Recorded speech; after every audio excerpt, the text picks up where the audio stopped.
I won't tell you who I am. I can't tell you where this happened, and I can't tell you when this happened. I got death threats for months after this. I had to quit. I had to move. I had to change my entire identity to stop people from finding me. Some of you sickos will no doubt put in time and research into working out all the details yourself. But just let me make it clear that my details were expunged from the employment records, and you'll never, ever find me. And so, I can make my confession in peace. I used to work as a park ranger at a well-known, frequently visited national park. At this particular national park, there was an old ghost story that the veteran rangers used to tell about one of our number who heard a noise coming from a lake one day. The noise had apparently sounded like a puppy yelping and splashing, but the ranger who heard it couldn't swim and wasn't about to put himself in danger of drowning just to save a dog. The next day, the body of a young child washed up on the shore. It was never a dog out there. It was a child that had fallen into the lake after being out there exploring unsupervised. The ranger was devastated, his spirit crushed that his selfishness had resulted in the death of an innocent child. He was haunted by the thought, took to drinking, wore himself down, until one night, while sleeping in his cabin, he heard a familiar noise coming from the lake. It was the sound of a little boy, crying out to be rescued. He ran to the lakeside, dived into the water, and struggled his way into the center of the body of water until he reached the site of the splashing. But there, he only saw the smiling, bloated corpse of that same little boy who dragged him beneath the lake and drowned him, just as he had. That's the way the story went, and to be honest, I thought it was the biggest load of bullcrap I'd ever heard in my life. I told the crusty old-timers that same thing, that I'd have to be of diminished capacity to believe a crock of crap like that. But instead of laughing or whatever, like, okay, maybe this guy isn't as dumb as we first thought, they all got pissy about it. They told me not to disrespect the angry spirits of the departed. But then, it was my turn to laugh. I could tell the difference between them getting annoyed over me disrespecting the dead or whatever, and them getting annoyed over me just disrespecting their dumb stories. The following week, I found I had my shift pattern switched to nights. I confronted them about it, told them I was not impressed that they were that immature to switch my shifts up, but they insisted that it was only to cover for a guy whose mom had taken ill and had been forced to drive back to his home state in order to care for her. I didn't believe a word of it, and I was just straight up angry at that point. Angry that a pair of grown men would lie about something like, basically just to gaslight me. But I didn't want to show them how frustrated I was. I just take their crap on the chin, so to speak, and not give them the satisfaction. So, the first night I'm there in the lakeside cabin, I'm settling in to prepare for a long night of utter boredom, brewing coffee, and playing dumb games on the phone, when I hear something from outside the cabin. I put down my phone, get up, and walk over to the door to open it so I could listen out for what it is. But I recognize it instantly. It's the sound of splashing, coupled with the sound of a child crying out for help between spluttered breaths. Haha, dickheads, very funny. I remember shouting out into the darkness. Think you could scare me with your dumb stories? Well, I didn't believe in them, and I don't believe you now. Try it with someone with an IQ as low as yours. This was obviously their little game playing out, their attempt to scare me into submission and believing their backward ghost story. But I wasn't about to let that happen. I went back inside, slamming the door shut and jamming my AirPods in on full volume to block out the noise. They were selfish, vindictive. That's what I had told myself anyway. But apparently not determined enough to keep playing that sound from whatever speaker system they'd set up around the cabin. Because when I paused my music, like 20 minutes later, the noise was gone, and all was quiet again. The next morning, just after sunrise, I pack up my stuff and prepare to leave the cabin. I was so exhausted and irritated by the prank they pulled. I wasn't prepared to wait for them to arrive. I figured if I did, I'd be so angry at seeing them, I might have knocked some of their teeth out. That, of course, would get me fired, and I simply could not afford that. Not with the economy in the state that it was. But as I'm walking to my truck, something catches my eye from the lakeside. Something small and sodden that the gentle waves of the lake lapped against. I turned to look and saw what it was, and when I did, I dropped my bag in pure horror and disbelief at what I was staring at. It was the body of a child, face down in the dirt. I pulled up my phone, dialed 911, and basically screamed at the operator for an ambulance to get out to the place I was based at. They had to send a helicopter in the end, but before it showed up, the two crusty old rangers rolled up in their truck, and their eyeballs almost fell out of their head when they saw me trying to perform CPR on the dead kid. I tried, and tried, and I tried, but he was gone, long gone, and it was all my fault. I ended up word vomiting about what happened the night before, telling them everything, how I thought the whole thing was a part of a prank, part of the punishment for not believing their story. They claimed to have no idea what I was talking about, which angered me even more. But when they asked me why I didn't help the kid, I flipped.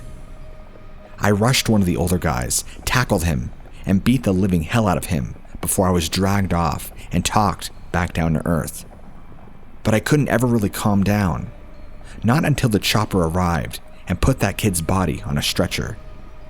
The paramedics seemed furious that there was no one to save. I remember one of them explicitly shouting over the din of the rotor blades that the kid's been dead for hours when they took off, and I drove back to go on indefinite paid leave. I thought that might have been the end of it, and that I'd have the time and space to get over what happened. But I didn't have time. Someone leaked information on what had happened. I don't know if it was that old-timer I decked, the other ranger, or the paramedics. But somehow, someone got a hold of my contact details, and the threatening calls began. I'll never forget the night my girlfriend answered the phone in our apartment, saying hello in that happy, chirpy way she always used to. I watched as her face went from all smiley to neutral to downright horrified. It was the first of many death threats, the first of many, many calls, handwritten letters and emails that told me I was an awful person, that I didn't deserve to live, that I was dead to the world the night I let that poor, innocent young boy drown in the lake, when his lungs filled with water and the death spasms racked body. He wasn't the only one to die. I died too. Needless to say, she wasn't my girlfriend for much longer, and I don't even blame her. There aren't many people who could handle that kind of abuse, and I only got through it myself by the skin of my teeth. And so, that led me to where I am today. I live alone, in a state far, far away from that national park where I allowed a child to drown. I legally changed my name, changed my entire look, so no one from my old life would be able to recognize me. I went through an intense period of transformation. The old me is a ghost, as good as dead, dust in the wind, and no one will ever find me. No one.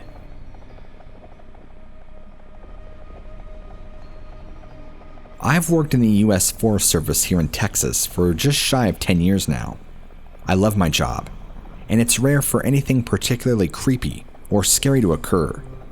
But, having worked for this job for so long, I do have my fair share of stories I can share that might just make the hairs on the back of your neck stand on end. For example, we sometimes get jaguars hunting in the forest here, a particularly scary big cat, and that's because of what they do with their prey once they're caught and subdued. So, just picture the scene. You're walking through the trees on some bright sunny day, when all of a sudden, you start to smell something rotten. You look around, but there's nothing to be seen. Just a picturesque view of the pines and the sound of birdsong floating through the green. Then, something hits the top of your head. Something wet. You place a hand on the top of your head, feeling something cold and slimy dribbling through your hair. You bring your hand down to see what it is, hoping it's not bird crap, only it's something way worse. It's blood. You look up, and hanging up in a tree, just a few feet above your head, is the mutilated, half-eaten corpse of an animal. Guts torn out, skin shredded, face half-eaten with hooves or paws missing, with broken pieces of bone protruding from cracked limbs. It seems utterly bizarre, but the jaguar has good reason for doing all this heavy lifting. If the jaguar does not bother to hoist its kill into the tree, it risks losing its meal to other more ground-based predators or scavengers. Creepy, yeah, but that kind of natural world stuff is nothing compared to some of the other stuff I've encountered during my time in the Forest Service. So, this other time, I'm on a routine walkthrough on some of the trails to make sure all the directional signs and information markers for tourists are all in order. There's a large rock protrusion about 100 meters off this trail, like this big sandstone boulder that juts out of the earth, that is kind of like a shallow cave carved out on one side, that had been worn away from thousands of years of wind erosion. As I get close, I see a guy in what I first thought was camouflage hunting gear, hanging around the entrance. I call out to him, just some friendly greeting, nothing threatening, and he turns to look at me. Only he doesn't say a word. He just runs off through the trees. I start getting worried about what he was doing in the cave, terrified he's left a body or something there. And honestly, I thank God he hadn't. But it seems like he did leave something behind. I mean, I'm not 100% sure it was him that did this, and I've often considered the possibility that it was him that happened to cross this little find first, and seeing me, got the idea in his head that it was me that left the thing there. He got that idea into his head, saw me, and freaked. But when I walked into that little cave and shined my flashlight around, I saw something that would completely explain why he was so quick to run away, whatever his motivations were doing so. Teeth. There was a little circular path of dirt, one that looked like it had been raked over to clear some space, and in the middle of it all were a bunch of human teeth. I don't know why they were there. I don't know who left them or why, but I did what I could. I gathered them into a little plastic bag I had on me that I had previously contained my lunch, and took them down to the nearest police station, giving a little description of the guy that I had seen run away from the cave. I have the usual wild animal encounters, weird noises during the night, but I've never forgotten those teeth. I have no explanation to offer up at all, but it certainly does make for a good little campfire story.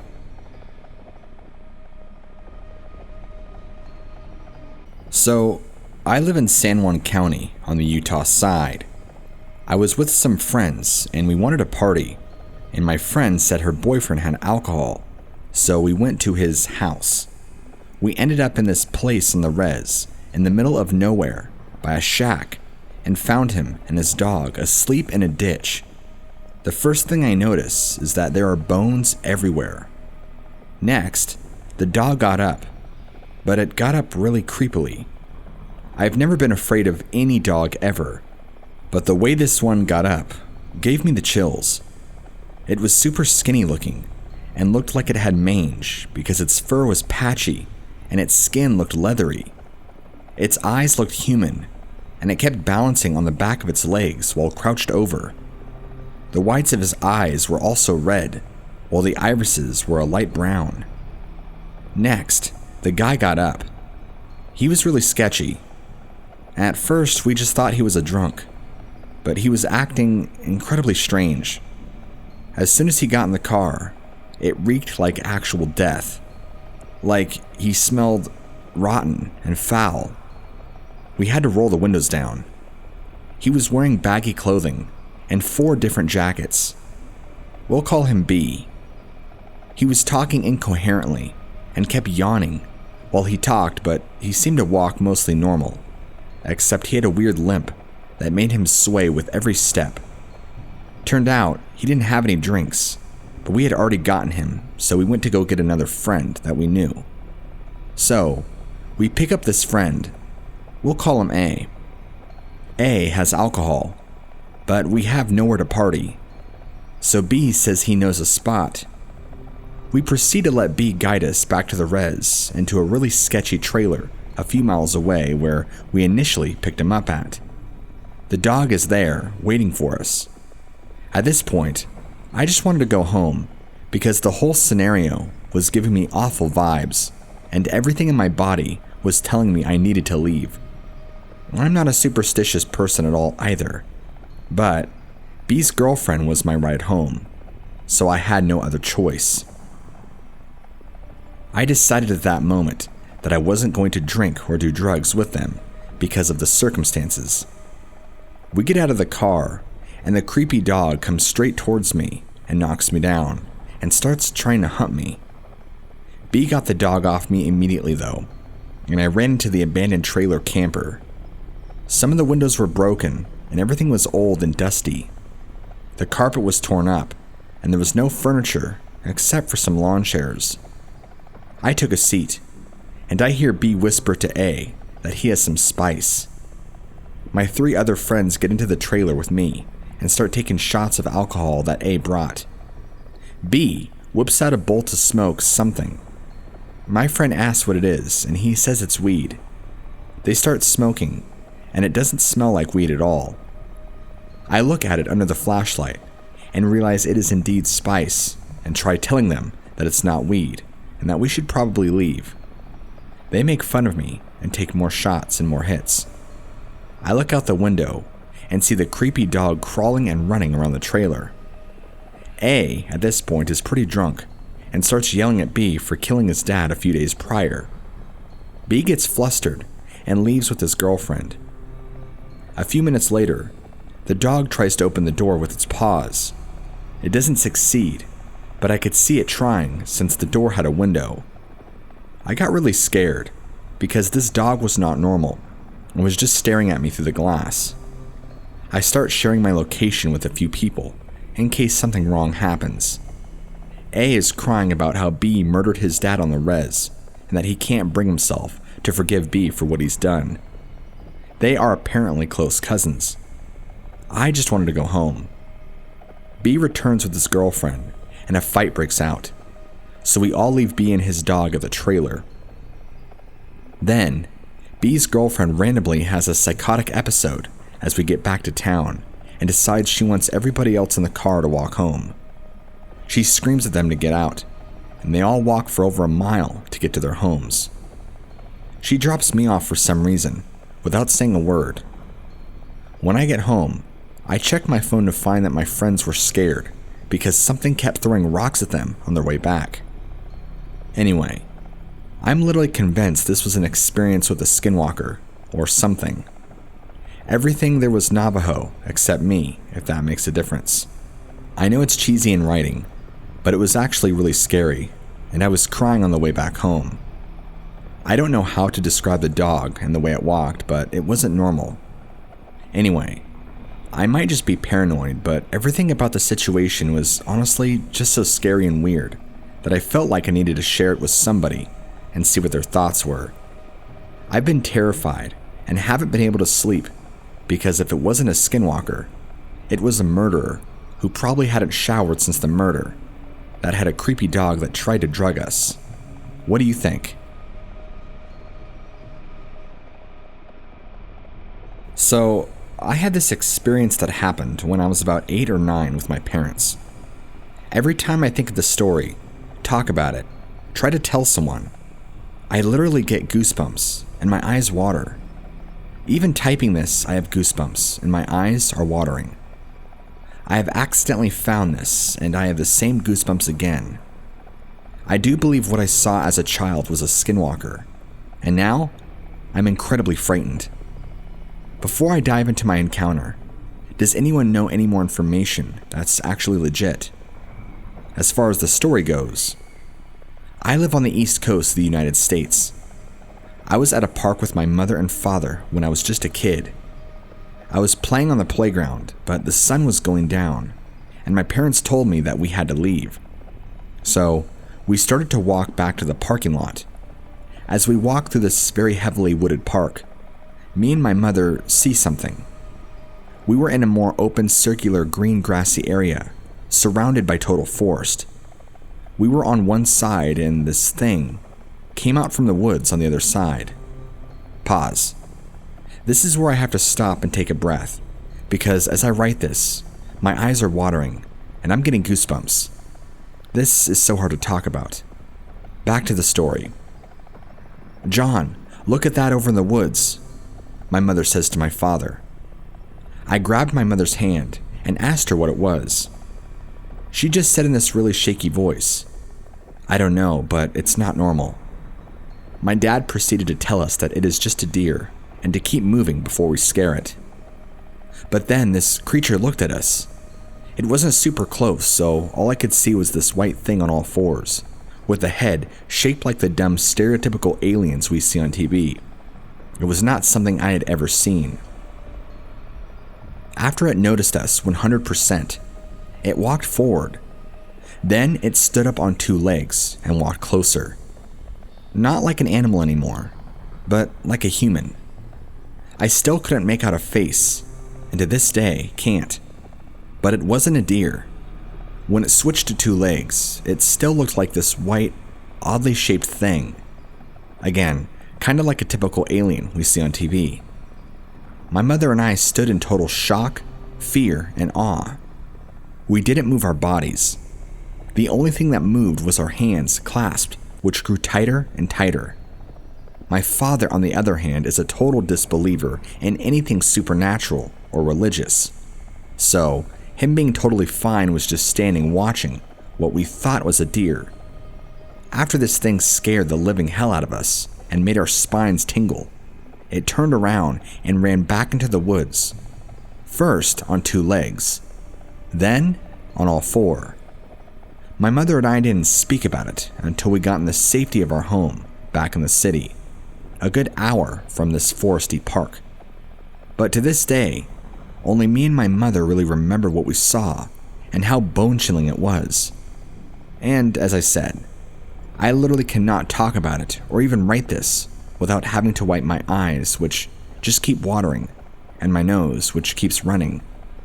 I can wipe away my tears and my snot, but the goosebumps remain. If you stuck and read through all of that, I appreciate it. It's something that still gives me the creeps today. Honestly, it's single-handedly the most terrifying otherworld type of experience I've ever had, which I only have one other. Here's some bonus information about me. I live on the East Coast.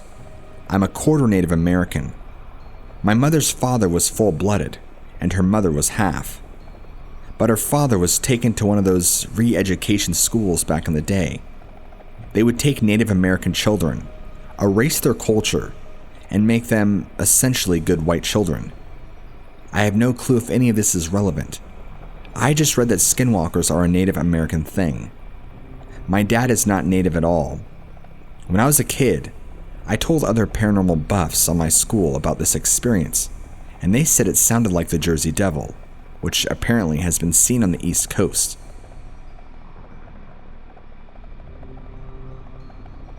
I'm surprised that I'm running this out, because I'm not the type of person to ever show interest in this subject, but I believe I saw some sort of aquatic sea creature that is either unknown to man or is part human in a sense. Before I go on, I'll give you some background information on me. I'm a professional photographer. I do lots of work for larger clients, and even have some of my work featured in magazines. For that record, I'm going to keep my identity concealed, because if my name gets out, attached to this, it might ruin me. I can't risk that.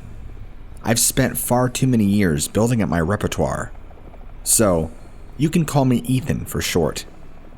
Now, the time and place this event took was in 2016. I was visiting the chain of islands of Hawaii, doing some landscape photography of the coast and surrounding spots for a client that was working on a big project. I was out in the early morning hours on the beach of the southwestern side of Oahu. I was setting up to do some landscape shots of the ocean, getting my tripod just right, when to my left, I felt this weird sensation, like someone was looking at me. So I turned out of reaction, and I was astonished at what I saw. Standing out of the shallow water was a creature I can't begin to accurately describe to you. It was a bluish green, had scales covering the entire body, fins, was rather shorter and kind of stubby looking. It was standing there, about waist deep in the shallow water, just watching me set up my tripod. As soon as I noticed it, I yelled out of shock. It swiftly turned back toward the water and disappeared underneath the surface. It almost did like a belly flop, nose dive kind of thing. It was so fast, I can't describe it. I have never seen a creature like this before in my life. It looked so human-like. I don't even have anything that comes to mind for me to give you a comparison, because there's nothing that looks like that. I didn't see its lower half, but it was very much so half man, half fish, or sea-like. It had a human-like face with black eyes. It didn't make any noise that I noticed. This thing was probably only about 20 feet away from me. I hadn't seen it because of the angle that I was facing setting up my equipment. Who knows how long it had been there, watching me. This happened during the early morning hours, just as the sun was rising, so I had a lot of visibility and clarity on what I saw. It was so smooth in its movements that after it disappeared back into the water, I tore down my equipment as fast as I could and changed locations for my shooting that day. The hardest part was creating an excuse as to why I couldn't shoot at that location, because my client wanted very specific pictures of that location that I was at. Luckily, I was able to create almost identical pictures at a different location without my client ever knowing. I was not going to go back to that spot at the beach. I don't know what was watching me, but it gave me the creeps. Had I known there's animals like that live in the water, I probably would have thought twice about going down to that spot on the beach. My work is ever going in my list of clients, and it doesn't stop. I have never had anything weird like that happen to me before, or since. With the 4th of July coming up, I have a very interesting tale for you that occurred about 4 or 5 years ago on the 4th of July. My father and I, and some other family and friends were boating out on a local lake. This is a rather large lake, and we were going around to the other side to find a better fishing spot. The time was about 1 p.m. in the afternoon. After we had found a good spot, we did some fishing. My dad booted up the motor again, and we went back to the original docking spot that we were at. Well, my dad noticed on the way back something. The rudder seemed to be acting weird. It wasn't fully functional like it was, and it was making a very odd smell, and sounded a bit weird. It would then have periods where it sounded functional again, or at least semi-functional. My father never thought much of it, but by the time we got to the end of the day, and we were loading the boat back on the trailer out of the water, he saw the most horrific thing. Well, we all did. The reason the rudder had been making all of those funky noises as we were on the boat, because something had gotten caught in the blade, jamming it partially when pulling on the engine and having it go multiple times. The rudder must have chopped up whatever this was, because its body was still partially stuck on the rudder. I don't know what it was, and I've never seen a fish like this. It had gills, but was very amphibian reptilian looking. It had a long body, black eyes, and a large gaping mouth with lots of sharp teeth. It was longer than my father, so probably about 8 feet in length. It wasn't an alligator gar, trust me. I know what those look like. Those are fish, and they definitely look like fish. This looked much more not fish-like, as I said. Very amphibious and reptilian looking. From what I saw, it kind of reminded me of a cross between a frog thing and an alligator, if that makes sense, but with a more eel-like body. It's really hard to describe.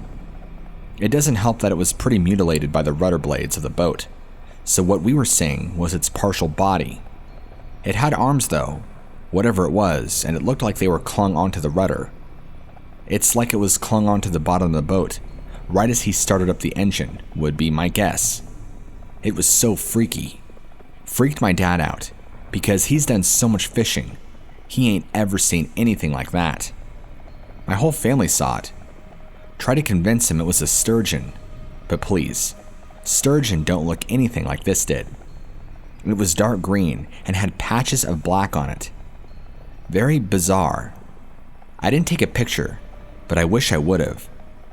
The head was still intact, partially, but its face was torn off, at least half of it, from the blade.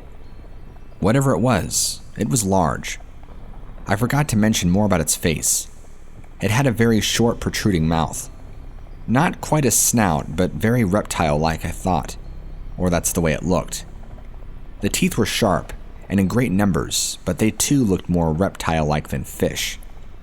Fish teeth are sharp, but these resembled shark teeth, kind of. It's hard to explain. You would have to have seen it to know what I meant.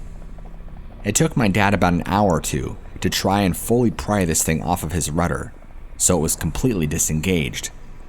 The more chunks of meat he ripped off his rudder, the nastier it was.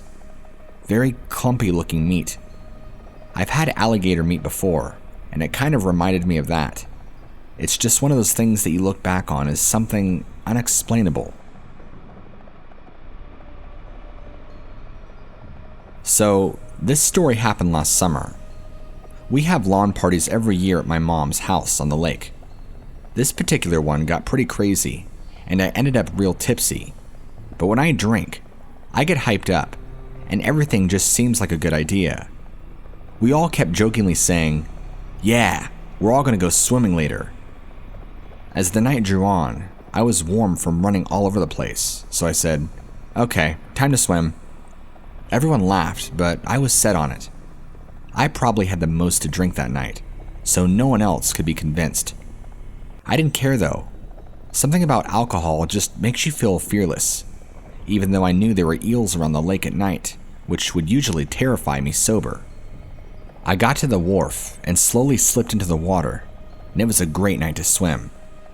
They threw me a life jacket just to be on the safe side. I just sat on in and grabbed my drink. I floated around laughing while they all snapped pictures of me. After a few minutes of fun, all of it wore off and I was a little creeped out. So I got out and we went on with the rest of the night, having a great time. The next morning, we cooked a big breakfast and talked about how fun the night was and how crazy I was for going out into the water. So goes the routine of looking through all the pictures of the night before and uploading them onto social media. Everyone was spread out between the kitchen, dining room, and living room, but the house seemed oddly quiet for how many people were there, and they all started handling their phones to one another, pointing at something. So right away, I was thinking, no way, they had some really embarrassing pictures of me. But nobody was laughing. I was confused. Then they handed me the phone and asked, "Do you see anything weird in this picture?" It didn't seem like anything at first, but then I saw it. It looked like figures of people standing around me while I floated there in the lake. I was kind of freaked out, but I thought it could just be fog. I'll look through the rest. I flipped to the next one and examined it. What I saw was in the picture I zoomed in and looked for an excuse for it, but I can't explain it, and everybody else saw it too. It looked like a horned creature just emerging from the water right in front of me. I had the chills and am so creeped out just reliving this. I'll never swim in that lake again, especially at night.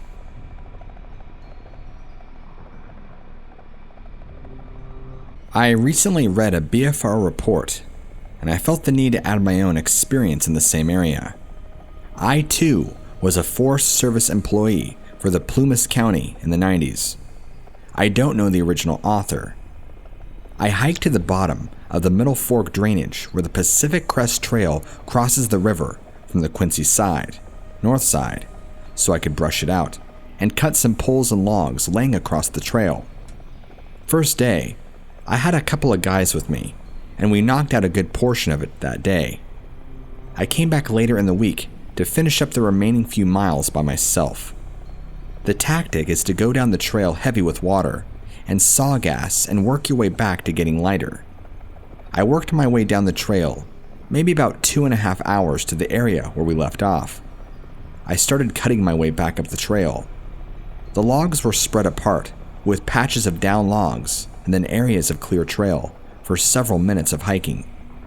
In the periods where I shut the saw off, I soon started to realize I was getting side-hilled by something that was downslope of me off the trail, maybe about 100 to 150 feet just inside the tree line.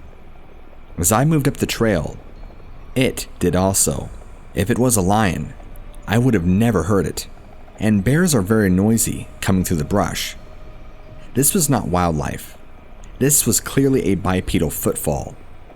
By the time most of my work was done, I was getting a little spooked, and I just wanted to get back to the landing where my truck was parked. Unfortunately, I never got eyes on it, so I can't give you a visual account. I was only able to occasionally see saplings move. To be perfectly honest, I was too afraid to look.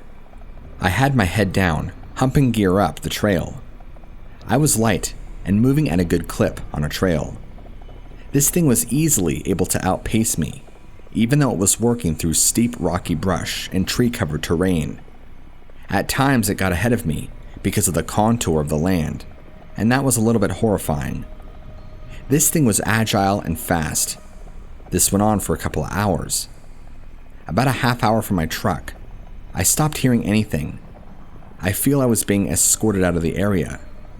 The whole experience was very unnerving.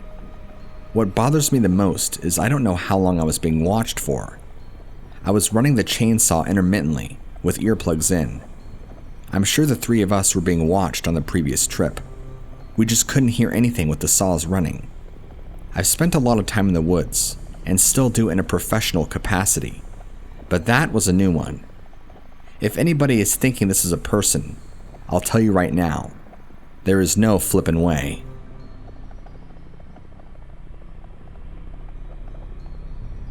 We had a perfectly clear Class A Bigfoot Sasquatch sighting, Thursday, August 29th, 2019, 10 a.m. approximately, Northwest British Columbia, Highway 37, south of the Nass River Bridge. Very remote area with a construction mustering site nearby. Distance, about 50 yards. We were driving from Hyder, Arkansas in our motorhome. The Sasquatch came out of the woods, crossed 2 lanes of highway in perfect sight, and disappeared into the woods. Both my wife and I saw it. I still get chills describing the event. Based on our seated height in our motorhome, I would estimate the height at over 7 feet tall, walking almost completely erect. It never looked either way or hesitated before crossing the highway. It was intent in its purpose. Dark brown hair from head to foot. Chest was flat. Broad strides and long arms, but not ape-like. I couldn't stop as there was no shoulder to pull on, and the traffic that was present was limited to a large tandem logging trucks traveling at high rates of speed. I barely slept that night, trying to process what we saw, what it was or wasn't. If only I would have purchased that dash cam for our Alaskan trip. I feel fortunate in having seen this, and retelling the story brings a great deal of interesting response. The show is all that more interesting since I know they are out there. Having researched the subject further, the one we saw looked most closely to the Patterson-Gimlin photo, except our view was a complete profile only.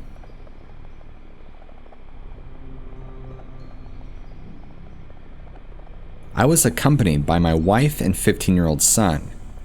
We had built a fire when the sun had set. I mentioned to my wife that Sasquatches are known to answer howls. I am on the BFRO site 4 days a week to track sightings, and am a firm believer after reading Dr. Meldrum's book, Sasquatch Legend Meets Science. I made a howl like the 1994 Moaning Howl Ohio call recording on this site. I am a trained vocalist and can project my voice loudly. I cupped my face and let out a howl. It was answered. I was facing east and let out a howl every 30 to 60 seconds that was answered progressively closer. Astonished, I kept it up, and the return was always closer. My wife fled into the RV in fear. My son would not come out. I was not in fear, but in hopes of seeing a Sasquatch.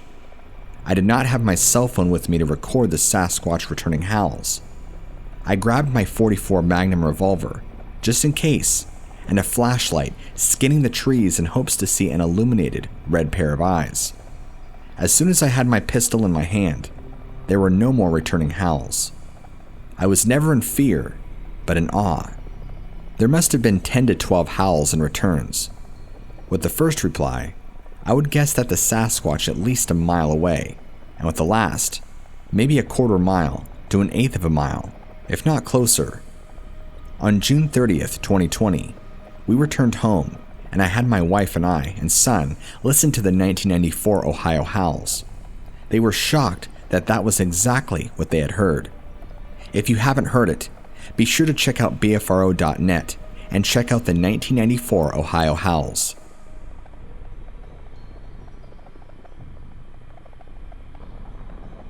I was visiting my family's former home and treated myself with a night's stay at the cottages. They lie along the road, running from Deadwood to Rockford. The campgrounds was empty save for me. Even the proprietor was not home. They have beautiful pastures and a huge assortment of farm life. From turkeys to quail, to goats and llamas, donkeys and horses. Their fields run right up to the forest, probably not even a football field's length away. I was sitting outside, watching their antics and enjoying the evening air. Suddenly, something started to howl in the woods to the west. Everything alive in the place froze in the same moment, and all their heads, mine included, swiveled toward the sound. I cannot begin to describe it, but I had grown up in these hills and know it was nothing I could identify. The sound was somewhere between a howl and a scream, and just echoed. It went on for 3 to 5 minutes, and every creature stopped to listen. I didn't hear it again while there. I didn't tell anybody when I saw them next.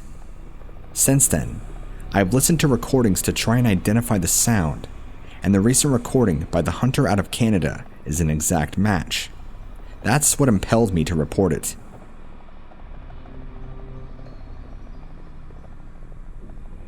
I was driving home from work in the afternoon and completely preoccupied with my thoughts of my struggles, when my eyes caught something.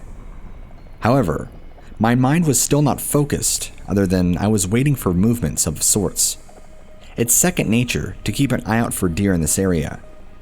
When I finally noticed that I was looking at something unusual, I saw a tall, hairy animal walking off into the woods on 2 feet from the road.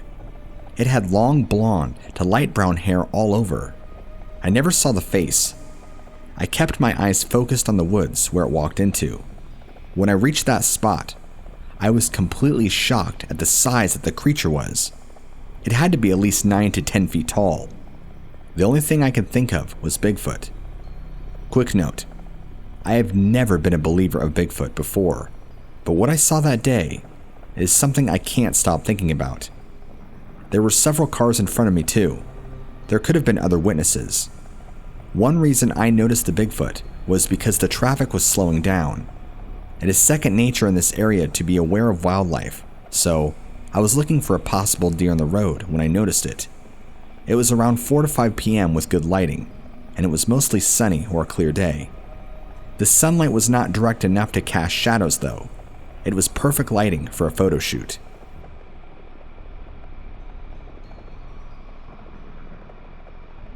I was on the Little Miami bike trail, heading back to Morrow from Oregonia, mile marker 23.5. It was Sunday, April 12th, around 5 p.m. in the afternoon.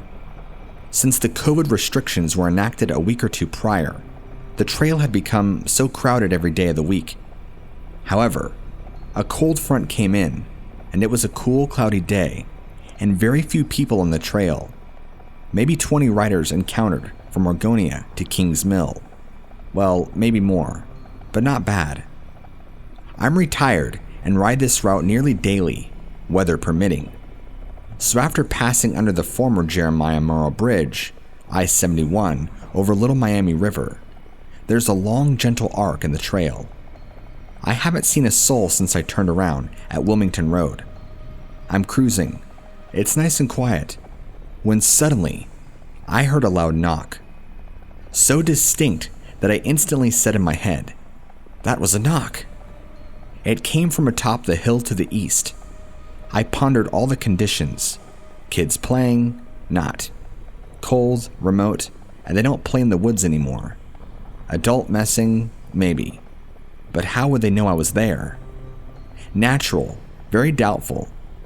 I'm nearly 68 and never heard anything so crisp, clear, like a Louisville slugger, full speed against a barkless solid ash tree, or so I imagined.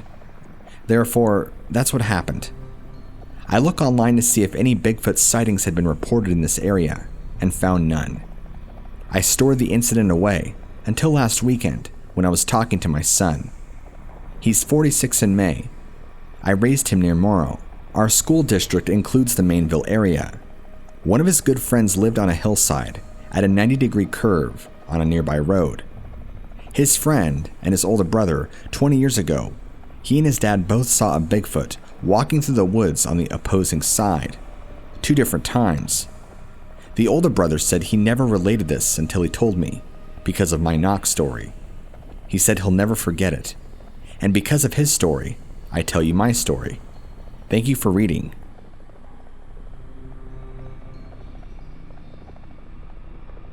This story I got is one that I am very proud of.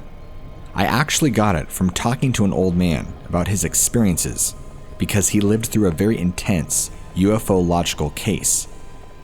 The year was 1977, and I was 14 years old. I used to live with my mother, dad, and my sister in a house. We lived in a city in Brazil. My dad used to work as a construction worker in the city, and he also had a corn farm away from there. The city was small, had a little more than 1,000 people. We used to go to the school by morning, and the school was inside the church. I would go out and play with my friends in the afternoon, and we would still be there, playing until nighttime. There were other small villages around, and the kids from these villages would join us too. It all started mid-August. Me and 5 of my friends were walking in a region we called the beach. The beach was a place somewhat far away from the city, surrounded by woods. We used to go there sometimes. We would start a fire and sit around it to tell each other stories. We had some dogs with us that day. All of a sudden, we started to smell something strange. It was like this weird chemical smell. The dogs then started to bark in the direction of the woods. We all looked at the tree line, trying to see something big. Me and one of my friends stood up, and we got 2 big sticks we would leave around the place for emergencies. The dogs got more and more agitated. We then saw some movement in the woods. The dogs ran in the direction of the movement, and before we could do anything, they disappeared in the darkness. We tried following them, but they were too fast, and their barks would get more and more distant. The noises then stopped. We kept running. We eventually found the dogs, all dead. They all had that chemical smell, and one of them had this weird transparent goo in his mouth. They also didn't have any injuries. I remember that I cried a lot that night. One of the dogs was mine, and I really liked it. Some weeks later, everything was normal. I was at my house sleeping. I woke up in the middle of the night. I heard 2 or 3 cars accelerating through the road in front of my house. I found it a bit weird, but thought nothing more of it. I went to sleep again. At morning, I got ready for school. And as soon as I opened the door, 2 of my friends were waiting for me. They started telling me what happened during the night. Apparently, one of the villages got attacked by some sort of light. I didn't believe them at first. However, when we went by the only clinic in town, there were more people than usual in front of it. One girl was sitting in front of the clinic, crying. We knew that girl. She would sometimes play with us, and she was from another village. We quickly went to her and asked her what happened. She then told us a story that gave me goosebumps. Apparently, everything was okay until 11 p.m. The people of her house were at the living room talking. Suddenly, they hear some commotion outside. As they went to see, there were some people pointing at the skies, so they looked up as well. She said they could see some weird lights in the sky. They were almost round and would illuminate some of the clouds near it. She got scared by it and decided to go back home. As she was getting back, a huge flash of light illuminated the village. She ran inside and hid, meanwhile listening to people screaming outside. The flashes would continue, and a buzz sound would fill the air. Then, it finally stopped. She heard her dad coming inside with her mom, both in pain. After that, some of the people from the village went around to check on everyone. Her mom and dad were vomiting in the living room when the people came. They got everybody in a car and took them all to the hospital. That story scared me and my friends. We all got to school later, and all of our friends looked weirded out as well. A quick question, and they told us they knew about what had happened too. We had classes with the priest as normal, and later we went home. After lunch, me and my friends decided to go around a bit. You could see a change in the atmosphere of town. People were scared about what happened. We then went to the beach again, me and my friends, and as we used to do, we stayed there until night. The moon was illuminating the sky and reflecting on the river. Then, we heard a weird noise over in the distance. Suddenly, a big shadow covers the moon. When we looked up, we couldn't move from so much fear. Right on top of us, there was this black thing. A huge, dark ellipsoid with lights underneath it. It was big and standing still on top of us. One of my friends screams and we start running into the woods. We hid ourselves in a sort of cave, unaware if this thing was really after us. We stood there for a while. After we decided it was safe, we went running into town again. As soon as we got next to it, we could hear something was wrong, as we could hear screams in the distance. As we got to it, some people were crying and screaming in the streets. I quickly ran to my house. As I got there, my dad was going out of my house holding my mom. I immediately helped him carrying my mother, who was crying in pain. We went to the hospital. When we got there, a lot more people were there too. The one medic was running side to side, trying to calm people down. In the light of the hospital, I could talk to my dad about what had happened. He said that they heard a noise outside and stayed inside in fear. People could see the light in the sky again. When the flashes started, they were inside. Apparently, a flash came from a hole on the roof and got to my mom. Where the flash hit her, there were two needle-like holes. The area where the flash just hit was marked and had black marks in it. As more people would come in, I would hear around people talking about the injuries. Apparently, the injuries were all almost exact to each other. Even the people who got totally exposed by the flashes, all they had was two needle-like holes and some black marks. When it was finally dawn, my father gathered some friends and they went to the mayor's house. It was at this point in the hospital that I heard the name for the first time.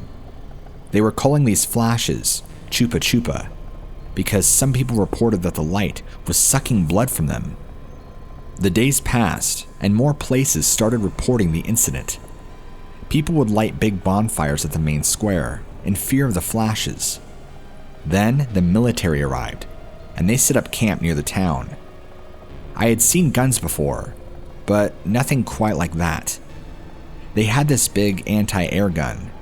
It was installed in the middle of the base. This didn't stop things from happening. Every day, more and more people were attacked. The feeling of hopelessness finally made a good part of the town move away. Me and my family went to a village at around 40 kilometers from the city. We had a small farm there where my dad used to grow corn. We thought we would be safe there, and I had to quit school because of the whole ordeal. So my routine through the day was, I would help my dad during the day, and I would hang out with some kids from the neighborhood later. Things were pretty calm for a week, until one day when the lights came. I was at my home with my parents, and we had to hide from the flashes under a big table in the kitchen. Some of the other families weren't so lucky and got hit by them. My dad took it upon himself to take some of the people to the town hospital. The next day, he didn't come home. I tended to the farm as usual, waiting for him to come back. Later, I got on my bicycle and went around to the other kids. We went pretty far from town. When it was almost dark, we were already going back and saw my dad's car going back to the road. He didn't stop, as we were all going back together, me and the other kids. The thing is, all the kids would go home, and I would have to ride another 12 minutes until I got home. It was dark already, and I was alone about halfway home. Then, I saw the lights in the sky, and the flashes started. This time, as I was riding my bike, I didn't have a single space to hide from the flashes. As soon as the first flash hit me, I fell to the ground, paralyzed. I couldn't move nor scream, and I felt the pain of the flashes scorching my skin. When the lights stopped, I got up. 2 holes were open near my neck, and I had black marks all over me. I went home, stumbling here and there from pain.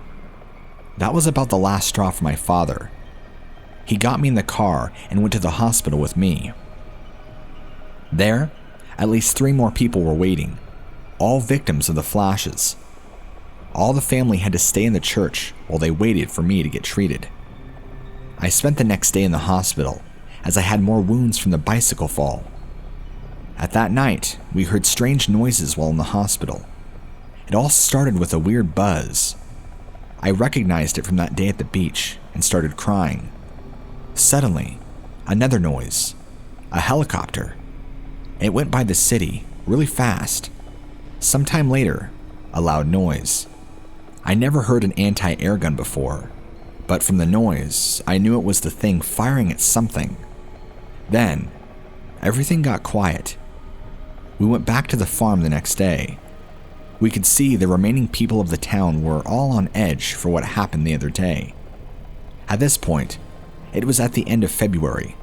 Like a week later, the military went back to the capital. For some time in the next months, we would still see the lights, but the flashes that used to hurt us were gone. The town went back to normal then. So, I grew up in this town, and in 1989, my father passed away. I then went to live in the corn farm, in the small house we had there. The house wasn't big, but it had everything I needed. I used to tend the crops during the day and made a chicken coop. One night, I was almost asleep, but suddenly, the dogs started barking outside. I had these big dogs for protection. I stood up from my bed, got my gun, and went to check outside.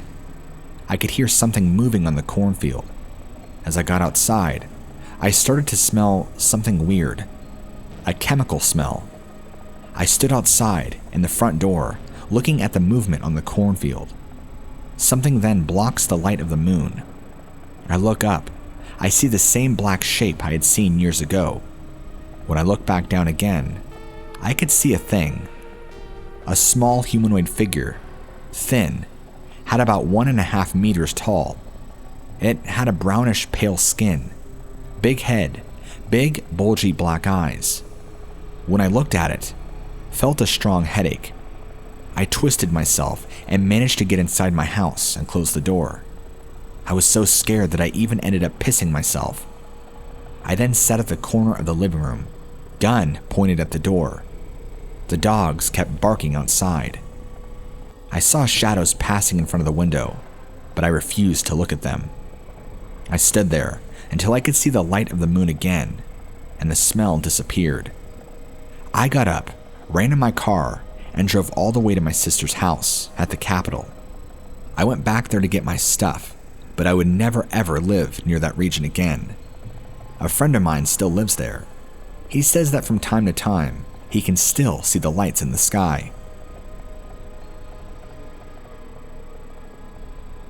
My personal encounters with the infamous demon Zozo.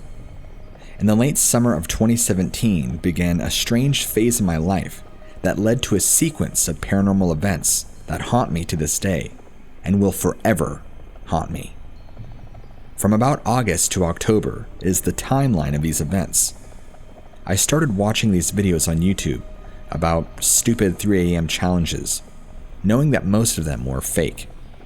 However, a few really did intrigue me. One known as the closet game, especially and the use of a Ouija board. In my garage, I played the closet game with a small room within the garage. Nothing really worked, but I do recall always getting bad vibes from that room ever since then. I started playing with an Ouija board first, with friends. I then started playing it alone to see if it would work. I know you are never supposed to play these alone, and I still did. I played so often, talking to many different entities. Eventually, I started talking to Zozo. I knew Zozo was bad from the get-go. I've seen all about him on YouTube and read up extensively, doing my own research on what the name was based from and why they use it. I say they because I believe that Zozo is not a real name. I believe that it's a trick name bad spirits use to gain power. I eventually became obsessed with the board and Zozo, speaking to him almost every day and night, just casually laughing as he threatened me, knowing that he really couldn't do much. That's what I thought at least. However, I started noticing some changes. One night, I decided to play the Ouija board in the room that I played the closet game in. After all, it did give me bad vibes, so I, being the idiot that I am, decided sure. As I played in this room by myself, there sat an old TV that was not plugged in. I could see my own reflection, somewhat cloudy in the TV, but it was easy to make out features of myself. I began to play the board, and as always, Zozo appeared. Whenever I would talk to him, I never had fear. I knew that he was a demon. I believe he knew that I knew this, and the fact is that I was still talking to him, and it made me somewhat calmer. He was always very calm with me, and when I would ask questions, he would respond respectfully. Me and him would tease each other often. I asked where he was sitting, and the planchette pointed directly in front of me, where the TV was. I asked if he could do something in some way to show himself to me, and he moved swiftly to yes. I quickly asked what he was going to do, and the planchette moved to the center of the board and forward. I didn't understand at first, but I realized that he was pointing. I looked up at the TV and watched in horror, disbelief, and awe as my reflection began to morph into this horrific creature. It somewhat still held some of my features, for example, my hair and clothes. However, the eyes went pitch black, looking like holes. It was like staring into a deep abyss. The eyes were not just circular, they seemed like they were dripping almost. The darkness slowly dripping out and down out of the reflection's eyes. The mouth was, hilariously enough, exactly like the Scream mask. It looked horrific, but also cliché, so I'm not sure if this was genuinely an experience or not, but it was very interesting to say the least. On another day, my friend came over and me and him were smoking in my garage. I know again that you are never supposed to play the Ouija board in an altered state of mind, but at this point, I did not know that Zozo had influence over me. I go to play the board, asking if my friend wanted to join. He politely refused, and I played alone again, talking with Zozo.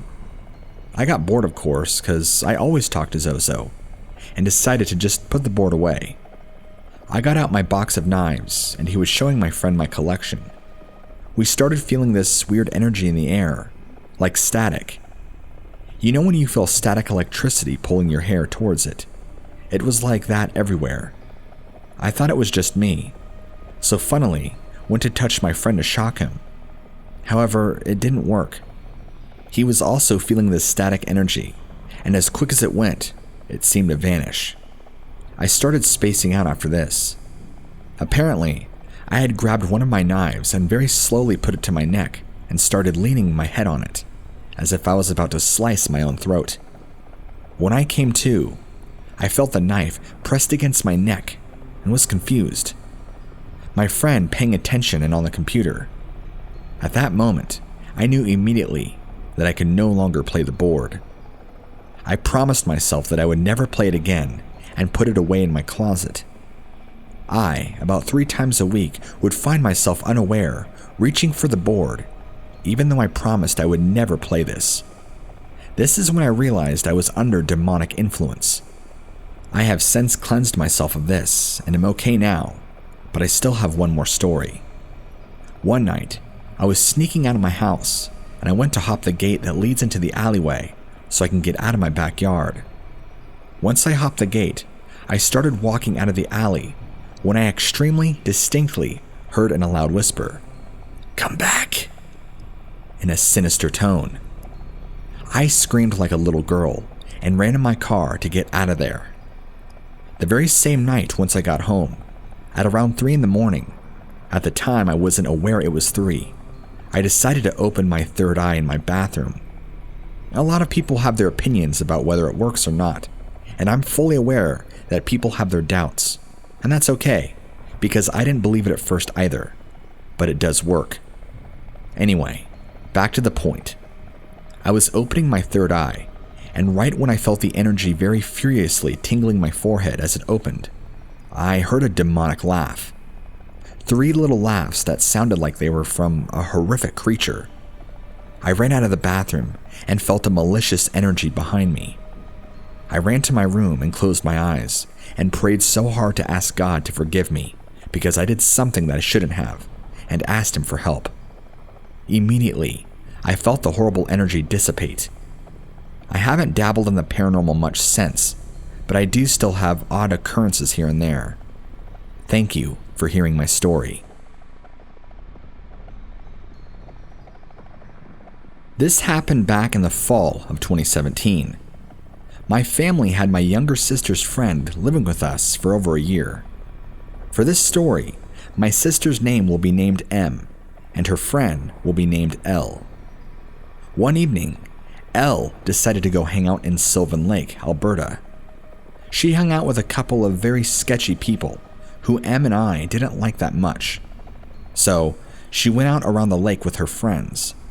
They stopped over at the lighthouse, right on the lake, and decided it was wise to mess around with a Ouija board. And they knew the rules were not to mention the name of anybody you knew or loved. L's friend, who I'll call Jack, had the nerve to say my sister's name out loud while the portal was opened. L got pissed at Jack and said how wrong that was of him to say her best friend's name during their time with the Ouija board. So they decided to close the portal after that, 'cause he knew better. Later that same night, M had one of her episodes of sleep paralysis, and they were a pretty regular thing to occur for her. Well, this episode in particular was an interesting one. She woke up, and she knew this was happening because she could not move at all. During her episode, she started to hear faint whispering in her room. She could not move or see what was going on. Then the whispering got way louder. She moved her eyes to the other side of her room, and she saw these porcelain china dolls all around her room. She saw them, and as she looked at them, the dolls turned their heads and looked at her really quickly. She then felt her hair being pulled back into a ponytail, and her head started to lift up. The whispering got even louder, and she felt constant breezes around her. Then, the whole thing stopped, and M fell out of her sleep paralysis and got it together. Her head fell back into her pillow, and the whispering abruptly stopped. The next morning, M explained her episode of sleep paralysis to L, and then L explained how she played around with the Ouija board and how Jack said her name during this session. My sister lost it on L and told her to never play with the Ouija board again as long as she's living with us. Does anybody think there was some sort of connection between the Ouija board and her sleep paralysis episode? Because that's straight up freaky, and my sister and I just brought up this story to my parents. Let me say that Elle stopped hanging out with that group of people after what had happened. Is it possible that those occurrences were related? Any information or input about that story would be great. Thank you for listening to my sister's story.